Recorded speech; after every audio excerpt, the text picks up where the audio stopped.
Success Mantra is a program which features people, successful individuals from various walks of life. They are less known heroes who believe in their dreams and have conviction to live their full potential. Idols, icons, innovators who care to live every moment on their own terms.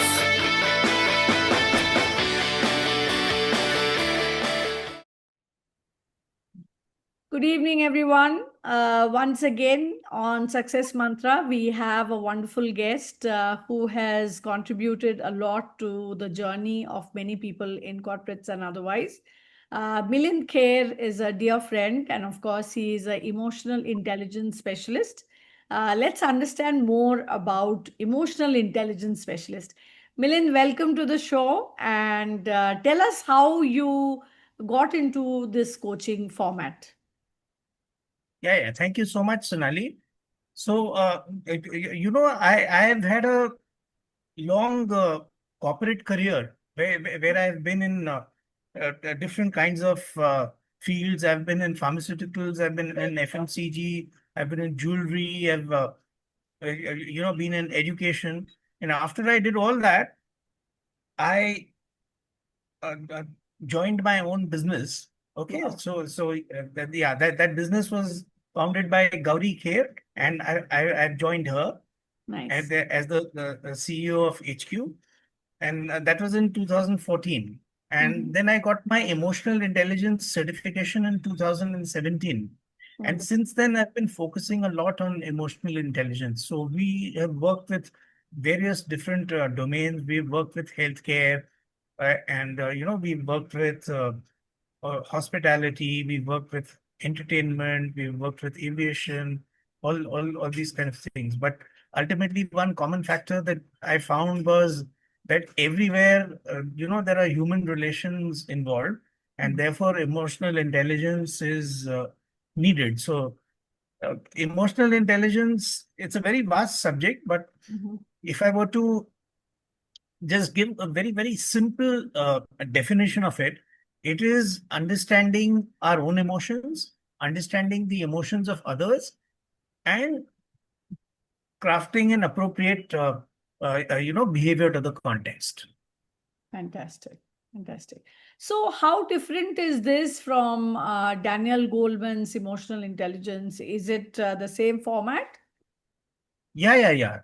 The- Daniel Goleman's format is, in fact, the classic format for emotional intelligence, where you have different clusters of emotional intelligence.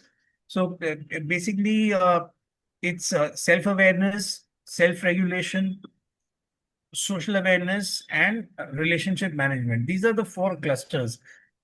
Daniel Goleman also puts in a fifth one, which overlaps all of these, called motivation. Sure. But ultimately, it's all a subset of this only. So Daniel Goleman also uses this model, and Travis Bradbury also uses this model. So that's the most user friendly. It's the most simple model and most powerful model to use. So that's what we use. Right, right, wonderful. So, you just said that you have been in corporates, you have been in healthcare, and now you are into emotional intelligence. So, how have you integrated this journey, and how did you kind of decide that this is what you would like to do in life in terms of coaching, in terms of getting into this? Yeah. So when I was working in FMCG, okay, one of my bosses told me that you're very much a people person. Sure. So if you do something, where you have to deal with a lot of people, you will do even better than what you're doing now. Sure. So that point in time, I was in marketing. Mm-hmm. So after I left as FMCG in jewelry, I have played the part of GMHR in Okay. this Tara Jewels, and then when I went to education, also I was the head of the HR as well as marketing in the Vidyalankar campus.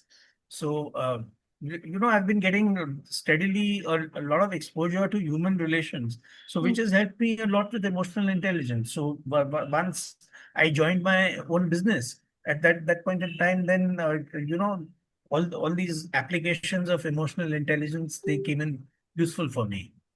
Fantastic. Uh, so, Milind, like a quick question, since you are a specialist in this domain, how would you compare dealing others versus dealing with self and all the kind of complexities which come around when you're kind of upward management and then team management, and of course, various other aspects in a Mhm. corporate journey?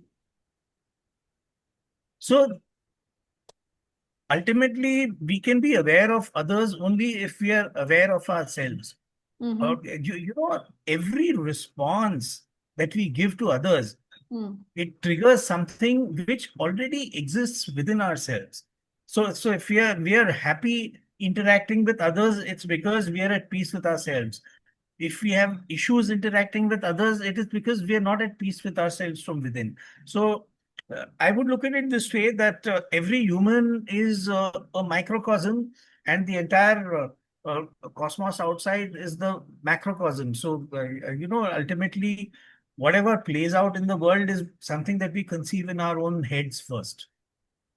Right, right, right. So, especially, like if you're coming from HR, you would have handled a lot of different aspects in terms of human behavior, whether it's during an appraisal or whether it's, like overall performance of the organization. Um, Yes. what do you think plays a larger role? Is it emotional intelligence?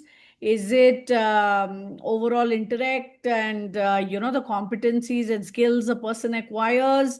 What exactly are the prime criteria for individuals or employees to successfully navigate the corporate canvas?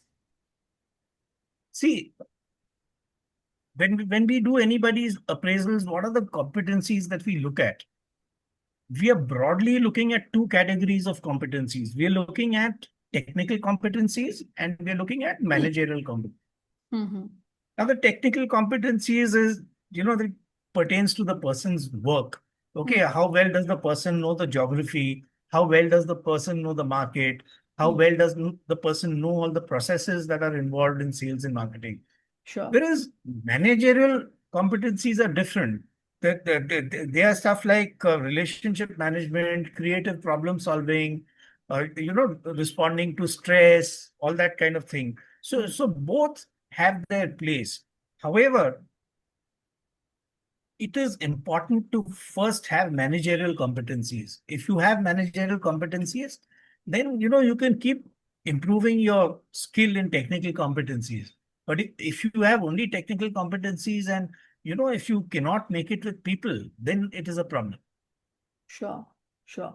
And also, there are a lot of expectations out of every employee, right from the word go, right? As in, as soon as they Yes. are hired, even while the training is going on, whether it is on the job, off the job, there is a lot of expectation that the person starts delivering immediately, right? So, in those Yes. contexts, what is your advice? And of course, when a new hire is coming onto the floor, he has to deal Mhm. with a new environment, and of course, the expectations of his supervisors. This I'm talking about the front line, right? Yeah, Because yeah, yeah. Sure, sure. 60% of all employees in large organization are in that cadre, right? So when Mhm. you're there, both emotionally and also picking up new skills and really honing their existing knowledge, how do you advise that they work on this aspect of the journey? Yeah, yeah. See, actually, we have to start with the basics. Mm-hmm. The very first thing is we need to understand whether we are getting the right people on board. Mm-hmm. It begins right from there. So in fact, at HQ we carry out, which is the company where I am CEO. We carry out these behavioral assessments. Okay, Okay. and we are using the extended disk platform, and then we're able to, act- whichever company we do these assessments for, we are able to tell them that which people would be the right pick for which kind of job. Okay, so once that is aside, once we are sure that we've got the right persons on board, then you need to have a very robust onboarding process, Mhm. because a cultural fit is very important. So cultural orientation of the person is critical, and it has to be taken care of during the onboarding process. Mhm. And later on, expectation setting also has to happen, Mm. where you have the smart objectives. Now we all know what smart objectives are, right? Absolutely. Specific, Mhm. measurable, achievable, Mhm. realistic, time bound. Right. So a lot of most of the issues happen because expectation settings are not done properly. Correct. Expectations are not handled. So once Mhm. the expectations are known, then people from day one can start working on that. Many companies go into an emergency mode where when the appraisal comes close, that's the time when they again redraw all the objectives, and then they again take a relook at what's happening. And it's a big mishmash. And the employee, he slogs for the last 3 months before the appraisal, and then Mm. he believes that those 3 months will have an impression. No, it doesn't work that way. It Mm. is the work that you have done throughout the entire year, right? Right. So that's how it is. Excellent. So, what has been your proudest milestone in your professional as well as personal journey in life? Uh, One milestone which I can talk about, which is not really measurable, but still which gave me a lot of satisfaction, Mm-hmm. is establishing a personal rapport with a team of 300 people. So, when I was working in jewelry and I was there at the diamond office, Mm-hmm. we had totally 300 people under me out there. Okay. Different kinds of people. They were assorters, they were shaders, they were baggers, all things associated with the diamond processing. Sure. So what I did was, Mm. normally on Diwali, these people used to have boxes sent to their table. Okay, Sure. and after that, fine, they would go home. So Mm. so I did this process whereby I had all the boxes piled up, and I had the people called one by one. That day, throughout the day, I did no work. I only distributed those boxes to those 300 people. But Mm-hmm. they were each introduced to me by name. Each of them got to shake hands with me. So Mm. that then when I did tour of their workstations, they would very well know who I was. And well, if I look at it in terms of output, we were able to achieve a fantastic output, in the sense that one very critical benchmark we had to establish before moving to SEEPs, we managed to do that. So I think that was a good achievement. Yeah. Oh, wonderful. Excellent. All right. So, one more thing I find interesting is you're CEO of two companies here. Are they the same? Hospitality, Cororum, and HQ, are they the same company? Yeah, it's the same. Okay. But yeah, hospitality quorum is the long form. Okay. Okay. HQ is what we have kept the brand as. Okay. Okay. Okay. And what kind of clients do you generally work with? Is it startups? Is it mid-size or large corporates? What kind of clients do you generally work with? We are mainly associated with hospitality. So hospitality includes aviation, it includes entertainment, and Hmm. it includes F&B. Wonderful. So we work mainly with F&B. Sometimes we may get some aviation or entertainment assignments, but mainly with F&B. Yeah. I also want to ask you, since you have been a GMHR, almost heading HR and various, aspects of HR. I've always felt, in fact, till the time I kind of led a entire HR team, that it's always tough to balance between people, board expectation, and the entire journey of the organization. So, what Mhm. is your opinion in terms of the evolving scope of HR and what is happening in the industry today with AI? Do you think that, we need to have automated processes and lesser number of people managing it? What is your take on it? See, as far as AI is concerned, there is no doubt that AI is here to stay, Mhm.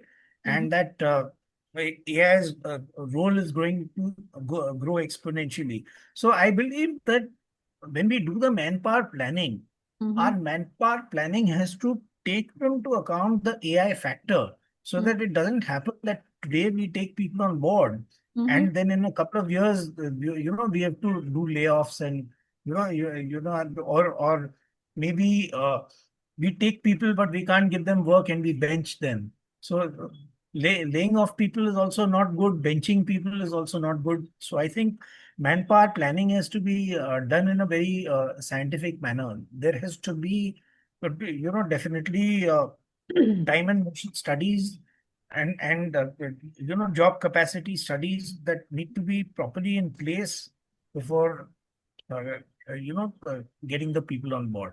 Yeah. So, that's a HR perspective that, ideally that's the way it should work, right? Hmm. When you see people like Elon Musk and some of the, recent fast-paced CEOs, they believe Yeah. in hiring, firing, and, they don't pay much of a heed to these practices, whether they're Hmm. taking over a company or whether they are scaling a certain vertical.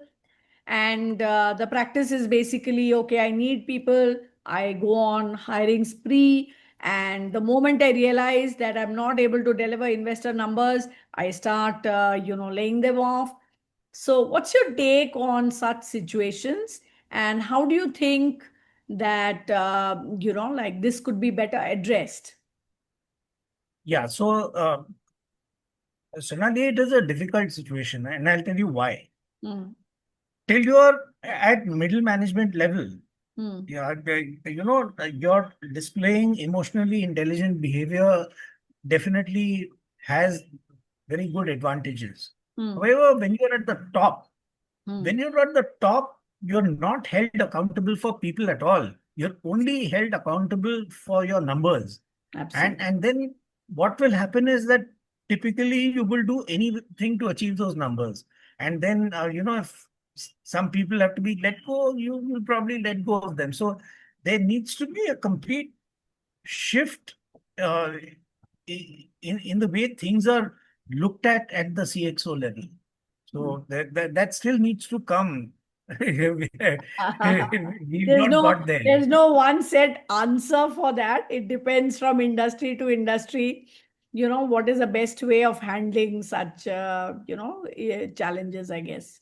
Yeah, but at the same time, what I would like to say is people can take an example from the army. Now the army is such tough people and all that. A layperson may think that emotional intelligence may not play much of a role, but the fact remains that the army top brass are fantastically emotionally intelligent. If they were not, they would not be able to motivate their troops. They Yeah. would not be able to lead their troops. So maybe if companies studied the military model Mhm. and the way it works in HR, I think that could help. Sure, sure. Also, Milind, very interesting to see that you have number of groups where, on one group you have a lot of trainers, another group you have a lot of startups. So what is the motivation behind this community building? Yeah, so I want to build different communities so that people feel at home. See, today there are two vital factors that are missing for people. Mhm. But one is that they don't have anybody to reach out to. And Sure. second is that many of them have not been able to really find meaning in their lives. So through setting up these communities, I hope to do both of these. Of course, it's a very, very uphill task, and Yeah. to get people involved itself is a Herculean task. Sure. And are these people across the country? I keep seeing them. I'm part of your communities as well. So sometimes I wonder, are they all in Bombay or are they all No, over? no, no, no. They're all across. They're Okay. all across. So Okay. that's one of the benefits of virtual communication, and this is something that got a lot of impetus during COVID. Yeah, absolutely. Yeah. Also, Milind, what do you consider to be the most important qualities for success? First of all, what does success mean to you? And how has it worked in your life? What are the qualities which has helped you achieve, accomplish your goals, and what you considered success? For me, success is a very uh, simple thing, Sonali. Success to me means that I'm able to do whatever I want to do. The freedom to do whatever I want to do, that is the biggest success for me. Audacious. Yeah. And Mm. and and and and along with that, the value that I can add to the lives of people around me, Mhm.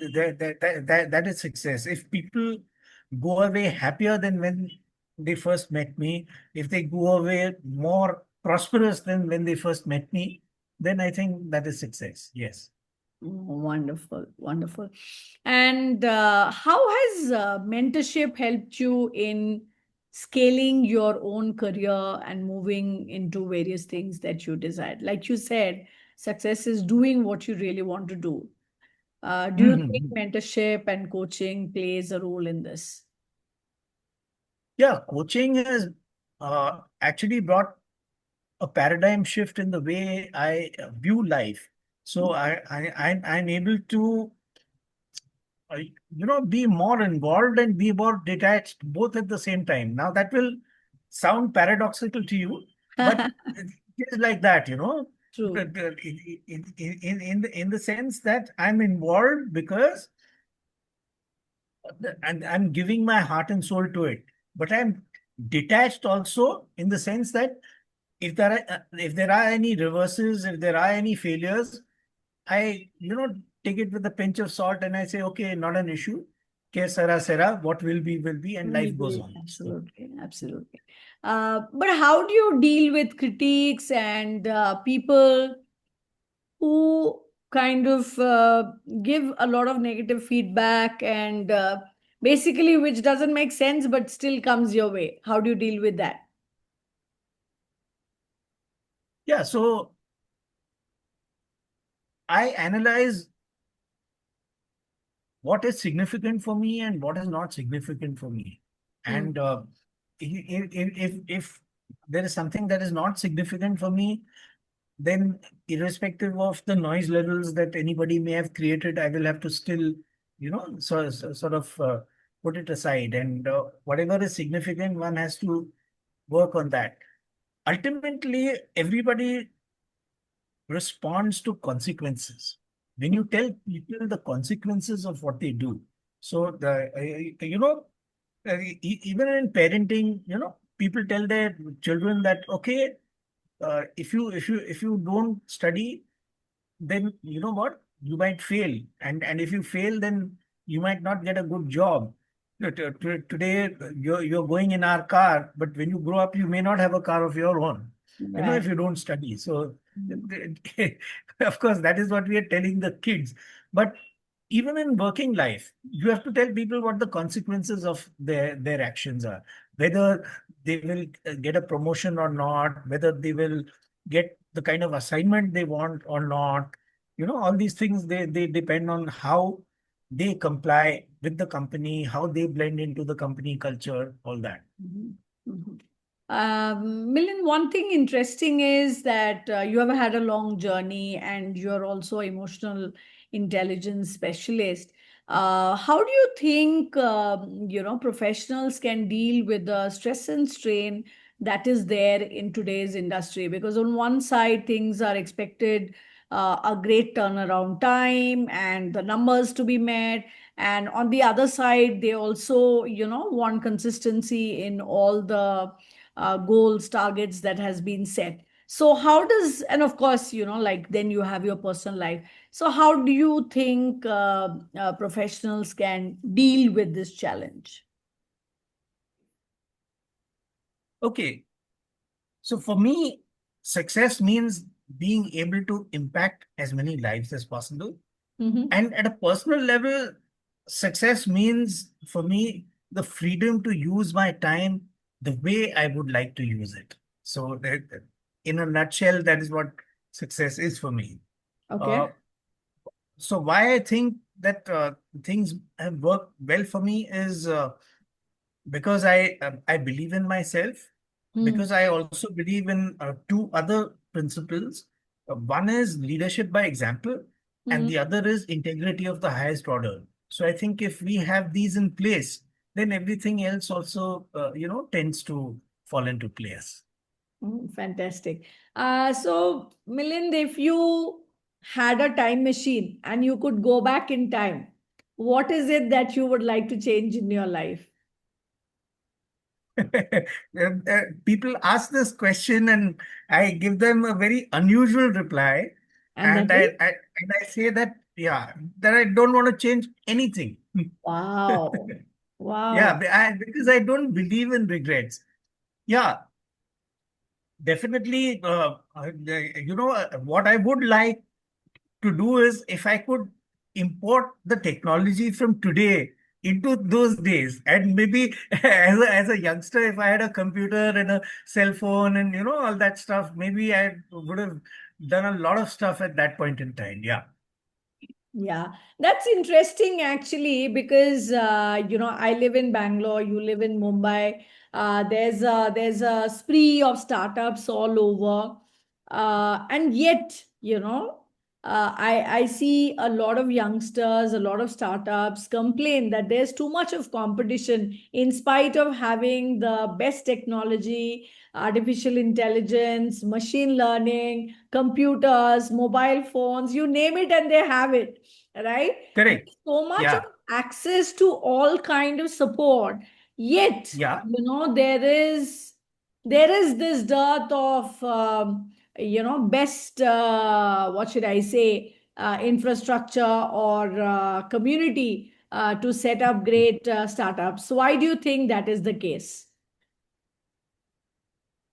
See, this whole competition thing is a problem. If people look at themselves as unique, and they say that they have a unique set of offerings to give the world, Hmm. then they will be absolutely at the best in their domain, and they will not face so much competition. There needs to be differentiation, there needs to be originality. When everybody tries to blend with the other person, and then naturally it becomes competitive and it becomes dog eat dog, and Uh-huh. like I'll give you a simple example. You take an phone called the iPhone, Hmm. and you take a car called the Mercedes. Yeah, iPhone and Mercedes don't have any competition. Okay, they sell exactly as much as they want to, true. because they're delivering value. I Hmm. think the thing is to deliver value. Hmm. Hmm. Yeah, interesting actually. I don't know whether you have seen the movie All the Best, right? Where Sanjay Dutt keeps saying, okay, ye Rolex hai Rolex. I don't know whether you remember. So all I am trying to bring home is, even if you do not have an iPhone, you're using a common, maybe any other Android phone, even then you're doing Yeah, work pretty well. Even if you do not yeah, have yeah. Mercedes, right? You are traveling to your destination pretty well. I think that's where there is a sense of competition that everyone has to prove a point. by owning an iPhone and a Mercedes that, yes, I'm successful. Whereas the definition of success, like you said, to your point, that, are you able to build a community, support that community, flourish, as well as give your unique selling aspects, as in what are you good at, what's your talent, are you able to bring out the best with all the capabilities that's endured on you. So I think Yes. that is somewhere missing. There's a herd kind of mentality, uh, Correct, correct. and everyone wants to follow. Okay, earlier it was roti kapda makan, now it is iPhone, Mercedes, and a bangla, right? So if we get out of that mindset, I think we can all find our successes. What do you say about that? Yeah.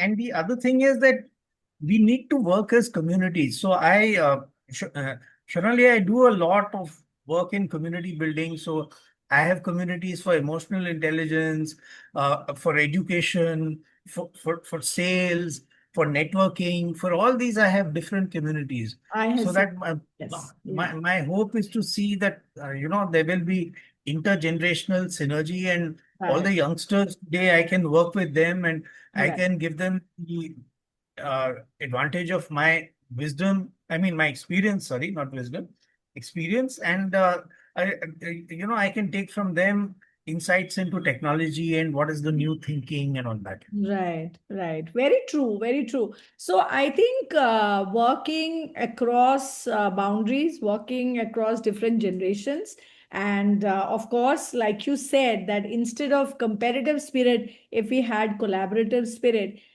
then we Hmm. can bring in way more of value to a lot of organizations that we are working with. Not just organization, even individuals, in our society. I see you do a great work in terms of, the communities that you're supporting. And we are all kind of, as long as we can have that mindset of flourishing together, we can definitely have a great journey, in life. Um, Yeah, of course. yeah. So Yes. yes, and the other thing that I wanted to ask you is what's Milind 2.0 or 3.0? Where are you heading to from here? So I think where I'm heading to from here is uh, the 4 hour work week. I, I seriously like the Tim Ferriss concept of the 4 hour work week, because I know that ultimately I'm going to have to delegate a lot of work. I cannot be doing everything myself. So Absolutely. I want to create, different infrastructure, different systems, and, be able to get people into that mode of expertise, so that, then things happen automatically on their own. So that is what I'm looking at doing. Awesome. I think I couldn't agree more because in today's world, we have the benefit of having so many technologies. We have the benefit of having youngsters who want to intern, who want to work with us. So definitely there's a lot of scope of collaboration and working together and really doing the niche work that you are good at and helping others Mhm. come and join your movement. All right, great. Correct. Thank you so much for coming on Success Mantra and Success Studio TV. I'm really very, very grateful for this discussion that we had.